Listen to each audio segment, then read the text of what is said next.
It's the big SEC West showdown with Alabama and LSU. Saturday, 2:30 start on CBS, locally WTVY Channel 4. The game's at Bryant-Denny Stadium.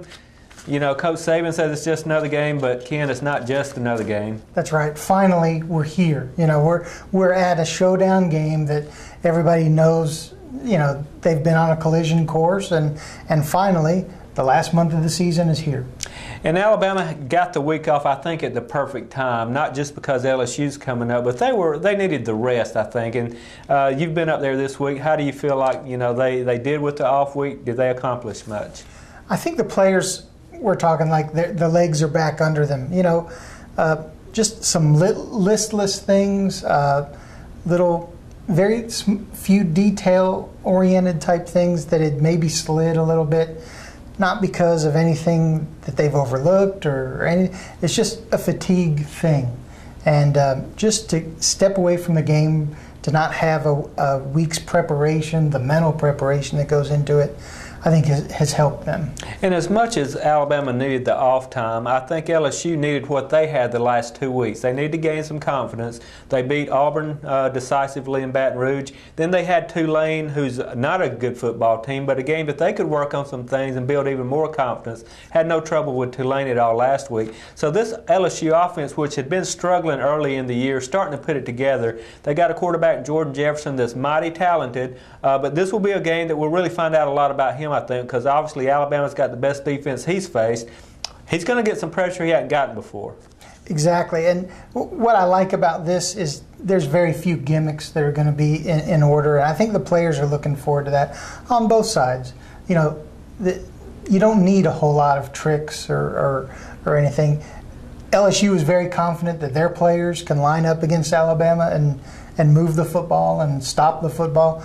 And Alabama is equally as confident too. So, you know, this is the part that, you know, this is the good stuff right here. It starts this week. And a very good running back in Charles Scott, who hadn't really had a breakout game this season, but he's certainly capable of that. I'm sure he's going to be wanting to prove something, and I'm sure the Alabama defense is going to be wanting to prove something in slowing him down. Exactly. He is coming off his first 100-yard plus rushing performance. They did kind of open him up against Tulane, and again, anything they can get done on the ground is going to help Jordan Jefferson. Very similar teams, I think, in that LSU's strength is their defense, and Alabama's been struggling a little bit on offense.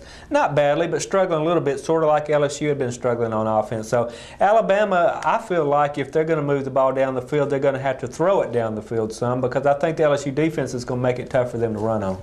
Exactly. Teams have really stacked the box those last couple games.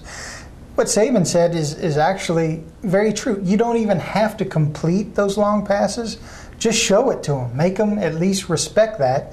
And that kind of opens up not just the underneath passing stuff. Just showing that helps the running game too. I tell you what Alabama does have in a very big weapon is Lee Tiffin. He's really been kicking the ball well all season. In a game like this, you got to have that guy that can punch it through once you get, you know, in field goal range, but even beyond. I mean, he's really been hitting some long ones. Special teams is huge this week. Special teams saved Alabama and cost Tennessee 2 weeks ago.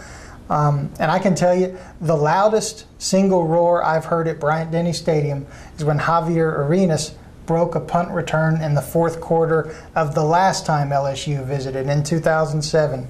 Now, Terrence Cody's blocked field goal at the end of the Tennessee game rivaled that. Javi said that he thought that was the loudest that he'd ever heard it. But the loudest I've ever heard Bryant-Denny was on a special teams play in the fourth quarter. Don't be surprised if it comes down to something like that. If Alabama was to win it, they found themselves in the SEC championship game against Florida. LSU's got to win to stay alive in it. It's going to be a great game. The neat thing is, both teams have said, hey, there's a lot more football to play, but still, to win this game, you really have to sell out and go all in. And I think, you know, the loser, traditionally, bad things have happened after this game. You know, 2 years ago, again, a lot was on the line.